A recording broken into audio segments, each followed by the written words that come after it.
Hello friends, स्वागत है आप लोग का एनसीईआरटी जोन में। क्राउन जीके में हम डिस्कस करने वाले हैं अभी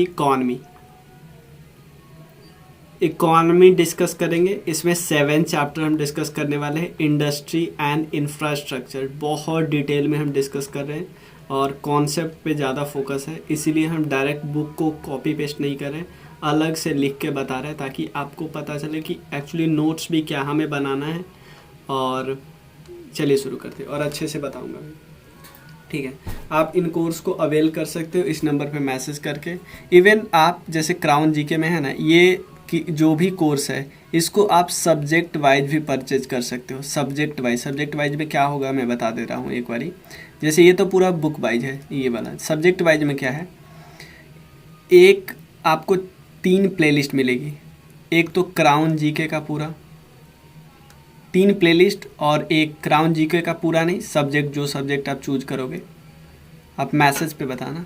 उसके अलावे आपको मिलेगी लुसेंट ऑब्जेक्टिव का प्लेलिस्ट पूरा उस सब्जेक्ट का। उसके बाद राकेश यादव सर के बुक का मिलेगा और उसके बाद आपको मिलेगा एक पूरा मास्टर वीडियो जो पूरे बुक का पूरे सब्जेक्ट का ओवरव्यू होगा। ओवरव्यू इन द सेंस आप क्विक रिवाइज इसी से करना है, बार बार इसको देखना है। इसमें होगा पूरा, लेकिन बस इसमें ऐसा नहीं कि कुछ आपको समझाने का कोशिश करेंगे। इसमें मैं जल्दी बताने का कि 3 to 5 आवर में आपका पूरा सब्जेक्ट होगा। तो ये आप सब्जेक्ट वाइज ही परचेज कर सकते हो, आप बुक वाइज तो है ही। जिसको सिर्फ एक सब्जेक्ट में प्रॉब्लम है, मान लो किसी को सिर्फ बायोलॉजी का चाहिए, किसी को सिर्फ केमिस्ट्री चाहिए, ठीक है ना, और सिर्फ फिजिक्स चाहिए, सिर्फ ज्योग्राफी चाहिए, सिर्फ वर्ल्ड ज्योग्राफी चाहिए, वो भी ऐसे भी हो जाएगा। आप बस इस नंबर पर मैसेज कर देना। चलिए थैंक यू। करते हैं हम लोग इंडस्ट्री एंड इंफ्रास्ट्रक्चर। सबसे पहले हम इंडस्ट्रियल पॉलिसी के बारे में बात करते हैं। कुछ पॉलिसी है जो इम्पॉर्टेंट है, कुछ नहीं, मैं पूरी पॉलिसी बता रहा हूँ। देखो, सबसे पहले एक आया था इंडस्ट्रियल पॉलिसी रेजोल्यूशन 1948। ये बात क्या कर रहा था, इनका मेन मकसद था मिक्स्ड इकोनॉमी की बात कर रहा। मिक्स्ड इकोनॉमी में क्या होता है, स्टेट तो पावरफुल होता ही है, लेकिन स्टेट के अलावे प्राइवेट लोगों का भी कुछ ना कुछ रोल होता है। लेकिन मेन किनका रोल है, मेन रोल है किनका, स्टेट का, यानी पब्लिक का मेन रोल है मिक्स्ड इकोनॉमी। इन्होंने क्या किया, इन्होंने बोला कि इन 4 टाइप में हम डिवाइड करते हैं टोटल इंडस्ट्री को। 4 टाइप कौन कौन होगा, एक होगा की इंडस्ट्री, दूसरा सबसे पहले स्ट्रेटेजिक इंडस्ट्री। स्ट्रेटेजिक इंडस्ट्री में कौन होगा, जैसे atomic energy, railway, arms and ammunition. इसमें बोला कि स्ट्रेटेजिक इंडस्ट्री में तो पब्लिक सोच भी नहीं सकता, इसमें तो हम पब्लिक को आने भी नहीं देंगे, ठीक है ना। इसमें सिर्फ 3 इंडस्ट्री थी उस समय, 3। इसमें पूरा तरह पब्लिक मतलब गवर्नमेंट का मोनोपोली था। कुछ की इंडस्ट्री थी, इसमें पब्लिक कम प्राइवेट था, जैसे आयरन एंड स्टील, उसके अलावे coal, aircraft manufacturing, ship building, manufacturing of telephone, telegraph और वायरलेस ऑपरेटर्स, मिनरल्स, ये सब की इंडस्ट्री था, ठीक है ना। समझ में आया ना। तो आप बोलोगे भैया ये भी तो, क्योंकि आप बोलोगे ये भी तो लग रहा है मुझे हाईली है, मतलब बहुत इंपॉर्टेंट है, जैसे कोल वगैरह, तो इसमें प्राइवेट को कैसे आने दिया। और जबकि आप इससे एक लेवल नीचे आते हो तो इसमें इंपॉर्टेंट इंडस्ट्री है। इंपॉर्टेंट इंडस्ट्री में जैसे पेपर, सॉल्ट है, तो इसमें भी कंट्रोल प्राइवेट कर रहा है, लेकिन इसमें प्राइवेट को कैसे आने दे रहा है। देखो, सिर्फ वही प्राइवेट इसमें, देखो नए प्राइवेट इसमें नहीं आ सकते। किसी प्राइवेट बंदे की आज़ादी से पहले की कोई कंपनी है उसको हम रहने देंगे। ध्यान देना, आज़ादी से पहले की कोई कंपनी है जो कोल सेक्टर में है, आयरन एंड स्टील में है, एयरक्राफ्ट मैन्युफैक्चरिंग में, उसका रहने देंगे। यानी जो प्राइवेट पहले से वो कंटिन्यू करेंगे, लेकिन अब जो इंडस्ट्री सेटअप होगी ना वो सिर्फ पब्लिक करेगा। सिंपल समझा। कुछ उसके अलावा इम्पॉर्टेंट इंडस्ट्री था, इसमें जो प्राइवेट ओपन कर सकते थे लेकिन कंट्रोल होगा बाय सेंट्रल गवर्नमेंट। और एक क्या है, लास्ट है प्राइवेट या कोऑपरेटिव सेक्टर। कुछ भी कोऑपरेटिव में क्या होता है, कोऑपरेटिव सेक्टर में होता है कि सिंपल है 10 लोग मिलके इकट्ठे काम कर रहे हैं और इस पे किसी एक बंदे की मोनोपोली नहीं है, सबकी भागीदारी है इसमें। तो इसमें सरकार मोनोपोली को बार बार भगाता था कि मोनोपोली ना हो जाए, ठीक है ना। अब हुआ क्या, 1948 में 4 पार्ट में बांटे थे।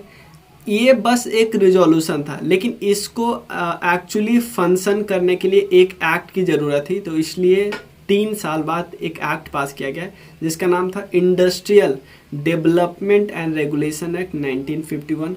इसमें क्या था कि आप नया यूनिट ओपन कर सकते हो, एक्सपेंड भी कर सकते हो, लेकिन तभी करोगे जब आपको सेंट्रल गवर्नमेंट से लाइसेंस मिल जाएगा। इवन आप प्रोडक्ट को भी नहीं बढ़ा सकते, आप अपना एक नया यूनिट भी नहीं खोल सकते, सबके लिए आपको लाइसेंस लेना होगा। और उस समय लाइसेंस कोटा राज था, और लाइसेंस आपको एक लाइसेंस के लिए इतने ऑफिस के चक्कर लगाने पड़ते थे।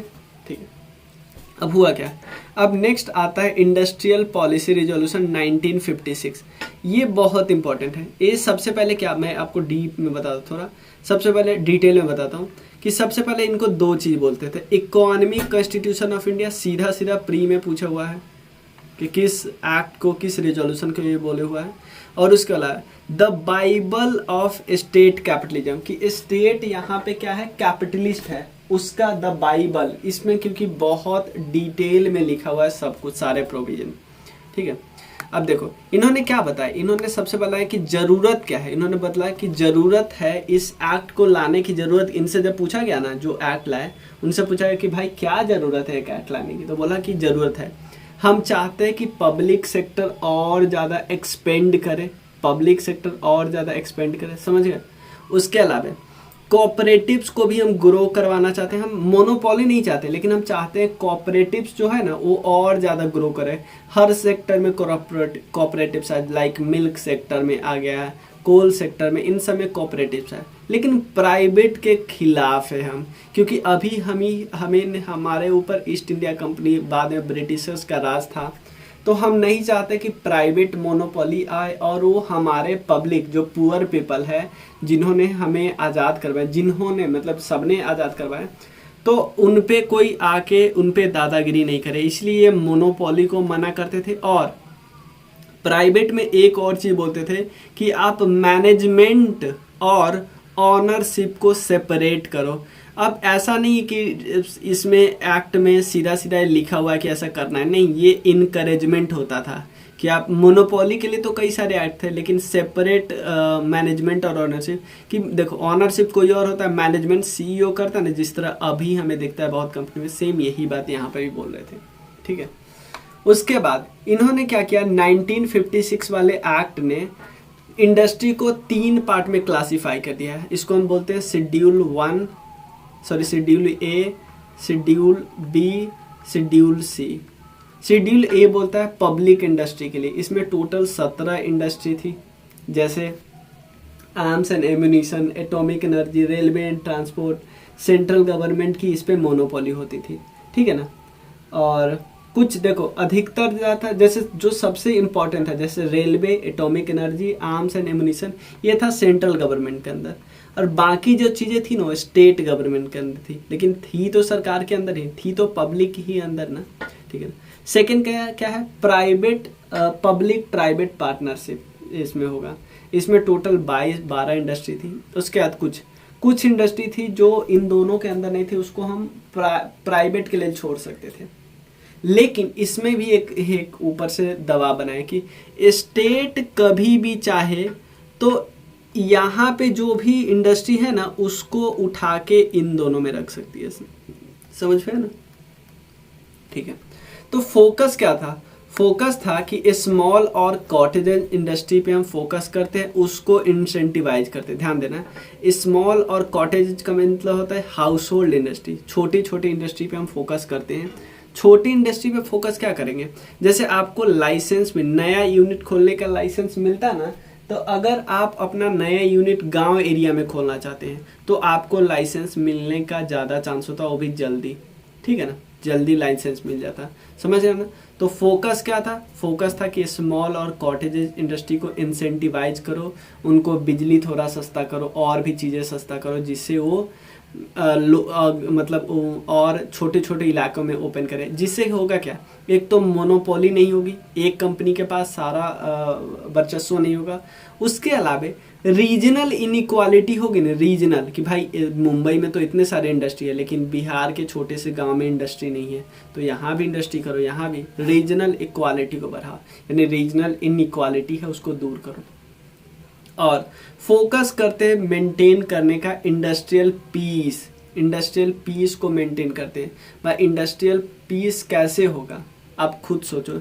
इंडस्ट्री में आप प्रोडक्शन कर रहे हो, ध्यान देना, खूब प्रोडक्शन कर रहे हो, खूब प्रॉफिट कमा रहे हो, लेकिन अभी अभी जिन पुअर पीपल ने आज़ाद करवाया था उनको कोई हिस्सेदारी देते ही नहीं हो। जैसे ही हिस्सेदारी नहीं दोगे ये लोग विद्रोह कर देंगे और ये लोग क्या करेंगे, रोड पे खड़े हो जाएंगे, जिससे आपका प्रोडक्शन रुक जाएगा, इवन फैक्ट्री के गेट पे खड़े हो जाएंगे कि हमको चलाए नहीं देंगे। तो हम इंडस्ट्रियल पीस लाने के लिए क्या करते हैं कि प्रोडक्शन खूब ज़्यादा करो, लेकिन एक प्रोडक्शन का एक पार्ट आप मासेस पे पहुंचाओ, जो गरीब पीपल है, जो खुद अवेल नहीं कर सकते, उनके पास पहुंचाओ। इससे क्या होगा, जो हमारा गोल है डेमोक्रेटिक सोशलिज्म का, वो गोल फुलफिल होगा। समझ गया ना। लेकिन इसका क्रिटिसिज्म भी था। प्राइवेट सेक्टर क्या क्रिटिसिज्म बोलते हैं कि सर आपने तो हमारे एक्सपेंशन का स्कोप ही खत्म कर दिया।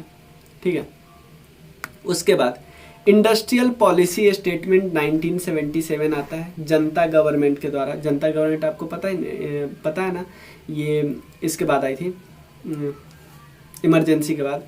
इनका फोकस क्या था, इनका फोकस था 4 चीज़ों पे। मैं बताता हूँ क्या क्या फोकस था। सबसे पहला कॉटेज इंडस्ट्री या स्मॉल सेक्टर इंडस्ट्री पे फोकस करते हैं। ध्यान देना, सिंपल समझो ना, स्मॉल सेक्टर इंडस्ट्री पे फोकस करते हैं। इन्होंने क्या किया, स्मॉल सेक्टर इंडस्ट्री को 3 पार्ट में डिवाइड किया, एक कॉटेज एंड हाउस होल्ड, दूसरा टीनी, या एक थर्ड है स्मॉल स्केल इंडस्ट्री। तो यानी इसको जहाँ पे आप सिंपल ये भी लिख सकते हो कि इन्होंने सबसे बोला कि स्मॉल सेक्टर इंडस्ट्री पे फोकस करो, और इन्होंने बताया कि स्मॉल सेक्टर 3 टाइप के, एक कॉटेज, जैसे कोई घर में अपने मतलब अगरबत्ती बनाने नहीं लगा या कुछ भी ऐसा बनाने लगा, स्मॉल इंडस्ट्री, स्मॉल स्केल में कुछ ही लोग काम कर रहे हैं, वुमेन काम कर रही है, ठीक है ना। उसके बाद इन्होंने बोला कि भाई मैं कुछ एरिया तो फिक्स ही कर देता हूँ जहाँ पे तो सिर्फ और सिर्फ स्मॉल स्केल इंडस्ट्री आएगी। आप एक गांव है, कोई भी गांव ले लो, विलेज, वहाँ पे आप बड़ा इंडस्ट्री खोलोगे तो क्या होगा, इस गांव के छोटे सारे दुकानदार, फैक्ट्री खत्म। तो हम क्या करते हैं, इस विलेज को रिजर्व कर देते हैं फॉर स्मॉल सेक्टर इंडस्ट्री। आपको बड़े फैक्ट्री खोलना है तो आइए मुंबई में ओपन कीजिए। सिंपल यही काम कर रहा था। थर्ड, मोनोपोली जो बड़ी कंपनियों का था उसको रेस्ट्रिक्ट करना। और फोर्थ, बहुत important, workers participation in management, इस पे ही फोकस कर रहा था। आपको बताना है ये हमारे किस कॉन्स्टिट्यूशनल अमेंडमेंट एक्ट में ये ऐड किया गया, डीपीएसपी में, ये बताना है आपको। डीपीएसपी में ऐड किया गया, आपको बताना है किस कॉन्स्टिट्यूशनल अमेंडमेंट एक्ट में, 76वें में कि 78वें में, ये सब में। क्रिटिसिज्म क्या है, क्रिटिसिज्म है कि भाई बोल तो आपने इतना दिया, हुआ कुछ भी नहीं। ठीक है, उसके बाद इंडस्ट्रियल पॉलिसी ऑफ 1980 आती है। इसमें सबसे पहले क्या किया कि promote the concept of economic federalism. भाई सिर्फ सेंट्रल गवर्नमेंट का पावर नहीं होते, हम कुछ स्टेट गवर्नमेंट को भी पावर देते हैं, यानी इकोनॉमिक फेडरलिज्म, दोनों मिलके काम करेंगे, अच्छे से करेंगे। ठीक है ना। पब्लिक सेक्टर की हम एफिशिएंसी बढ़ाते हैं, पब्लिक सेक्टर को और ज़्यादा एफिशिएंट बनाते हो। यही हुआ ना कि बाद में एफिशिएंट नहीं हो पाया तो हमें बेचना पड़ा, यानी डिसइन्वेस्टमेंट करना पड़ा। थर्ड है MRTP एक्ट लाया गया, और एक है फेरा एक्ट लाया गया। MRTP एक्ट का क्या मतलब था, monopolies and restrictive trade practice act. Simple, ये क्या करते हैं, जैसे अभी अगर ये कोई एक कंपनी है, वो ऐसे काम करती है जिससे वो अपना मोनोपोली बढ़ा सके, इतना सस्ता कर देगी मार्केट में कि बाकी कंपनी अवेल ही नहीं कर, बाकी कंपनी बेच ही नहीं पाएगी, इसका मोनोपोली हो जाएगा कुछ समय बाद। ठीक है ना। आप कुछ समय के लिए जियो की पॉलिसी को देख सकते हैं। अगर कोई मतलब उस पहले की बात करें तो जब फ्री देते थे, तो फ्री देने से होता क्या है कि बाकी कंपनी तो गई और कुछ समय बाद आप ही क्या करोगे, ज़्यादा रेट करके बेचोगे। ठीक है ना। जैसे अभी देख सकते हो सारी कंपनी में एक छोटा वाला पैक भी होता है, और वो भी पहले 49 वाला होता था, 80 वाला हो गया, लेकिन जियो में वो वाला प्रोसेस ही नहीं है, समझ में ना। इसमें 199 यही वाला होता है। तो ये भी एक थोड़ा सा हम एग्जांपल ले सकते हो ना। कि एक और है फेरा। फेरा क्या है? Foreign exchange regulation act. ये एक्ट हमने क्यों लाया था कि एक तो क्योंकि 1980s में हमारे पास प्रॉब्लम है, हमारे पास फॉरेन एक्सचेंज ही नहीं था, कम था, बहुत कम। तो हम रेगुलेट करते थे कि भाई जो चीज़ ज़रूरत की नहीं, लोग मंगवाते ही नहीं है, ठीक है ना। उस समय फॉरेन एक्सचेंज से पैसा निकालना ऑलमोस्ट लाइक बहुत वो था, रिस्ट्रिक्टेड कर दिया गया था कि बहुत चीज़ को आप मंगवाते ही नहीं, ठीक है। चलिए, ये लास्ट और सबसे इम्पॉर्टेंट एक्ट है।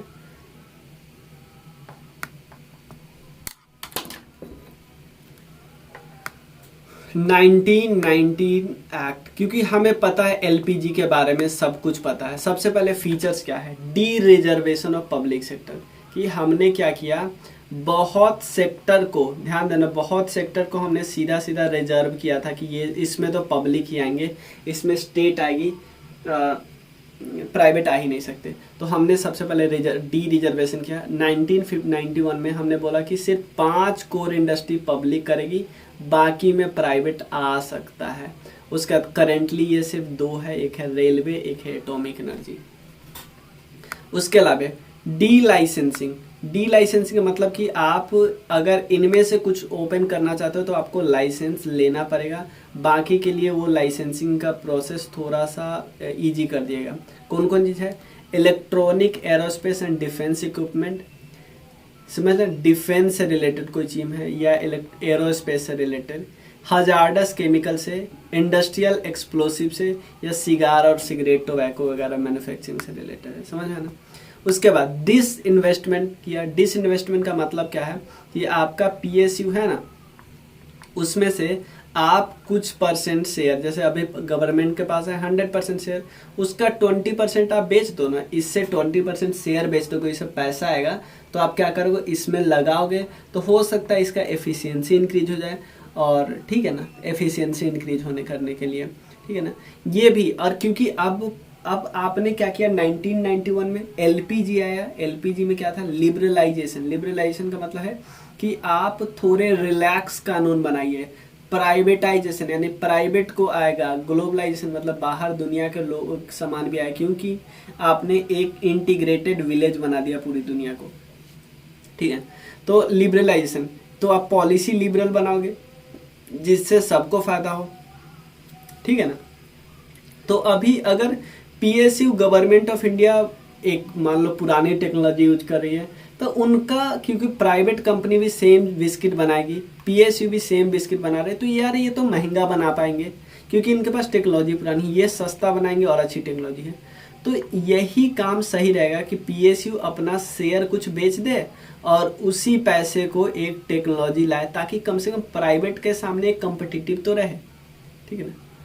फोर्थ क्या है? लिबरलाइजेशन ऑफ फॉरेन इन्वेस्टमेंट, कि फॉरेन इन्वेस्टमेंट यहाँ पे आए, क्योंकि आपको पता है हमारे पास फॉरेन एक्सचेंज की कमी है। तो फॉरेन इन्वेस्टमेंट हमारे देश में कब आएगा? जब कानून हमारा सीधा साधा रहेगा। ऐसा तो नहीं है कि कोई कंपनी आता है, अभी आते वक्त उसको बोलते हैं हम कि हम 10% तुमसे टैक्स लेंगे, और 2 साल बाद उसे 50% टैक्स बोलते हैं, तो ये गलत है ना। तो यानी हमारा कानून स्ट्रेट फॉरवर्ड होना चाहिए, हमारा कानून प्रेडिक्टेबल होना चाहिए, नहीं तो कंपनियां भागने लगेगी। फॉरेन के कंपनी के साथ टेक्नोलॉजी ट्रांसफ़र एग्रीमेंट करना हो कि भाई टेक्नोलॉजी तू दो, हमारे से पैसा ले लेना, या तुम आके क्योंकि कोई कंपनी आती है तो या तो सिंपल कंपनी अपना खुद ओपन करती है, या टेक्नोलॉजी तो दे दो हम खुद ओपन कर लेंगे, ठीक है। MRTP एक्ट को हमने हटाया, इसके जगह पे हमने कंपटीशन कमीशन ऑफ इंडिया लाया 2002 में। तो कुछ हम कंपटीशन कमीशन ऑफ इंडिया के बारे में डिस्कस कर लेते हैं। ये एक स्टैचुटरी बॉडी है। MRTP एक्ट जो हटा और constitutional competition commission of India है, ये कब आया? राघवन कमेटी के अध्यक्षता में, इनके रिकमेंडेशन पे, ठीक है ना। और ये जो कंपटीशन कमीशन ऑफ इंडिया है ना, इसको कॉन्स्टिट्यूट कब किया गया? 2009 में। कॉन्स्टिट्यूट होने से पहले ही एक अमेंडमेंट आ गया था। अमेंडमेंट क्या था? कंपटीशन पे फोकस करना है। कंपटीशन, जैसे मान लो एग्जांपल लेते हैं, आपके इलाके में 3 है सीमेंट बेचने वाला, ध्यान देना 3 सीमेंट बेचने वाला, ए बी सी। तीनों अगर देखो, अगर कंपटीशन होता तो तीनों कोशिश करता कि यार हम ज़्यादा सस्ता बेचेंगे जिससे हमारे पास ग्राहक अट्रैक्ट हो। और सस्ता बेचने का मतलब ये नहीं होता है कि ये लोग फ्री में बेचता है भाई, सस्ता बेचने का मतलब है कि ये लोग कम प्रॉफिट रखता है। तो जो कम प्रॉफिट रखेगा उसका ज़्यादा बिकेगा, तो पब्लिक के लिए तो यही फ़ायदा ना कि जो कम सस्ता दे उसके पास जाएंगे। लेकिन इन तीनों ने आपस में मंडवली कर ली कि चलो भाई हम तीनों, जो पहले हम 250 तक बेचते थे अब हम तीनों बेचेंगे 350 में। तीनों ने आपस में बात कर ली कि 350 से कम में कोई बेचेगा, हमें मोटा प्रॉफिट होगा। इसका मतलब ये जो किया इन्होंने आपस में बात विचार किया, ये गलत है, ये कंपटीशन के खिलाफ है। तो कंपटीशन और कमीशन ऑफ इंडिया इस पे आएगा, कार्रवाई कर सकता है, समझ करना ही है। तो फोकस क्या है, एंटी कंपटीशन एक्टिविटी। आप कंपटीशन करो ना, आप क्यों बातचीत करते हो। उसके बाद पहले क्या हुआ क्या है, जब 2007 में कंपटीशन कमीशन ऑफ इंडिया बना और एक एपीलेट ट्रिब्यूनल बना। देखो आप सिंपल समझो ना कि एक एपीलेट ट्रिब्यूनल बना कंपटीशन, क्योंकि इनके आपको इनका डिसीजन हो उसको आप मानते नहीं हो, मतलब उनका डिसीजन आपको सही नहीं लग रहा, तो आप यहाँ पे कहीं तो जा सकते हो बोलने, मतलब इनके डिसीजन के खिलाफ, ठीक है। अब उसके बाद 2017 में इसी को चेंज करके नेशनल कंपनी लॉ ट्रिब्यूनल बना दिया गया, ठीक है। अब हम डिस्कस करेंगे आगे नेक्स्ट वीडियो में। आगे आपको एक कोर्स अवेल करना है तो इस नंबर पे मैसेज कर देना। चलिए, थैंक यू सो मच।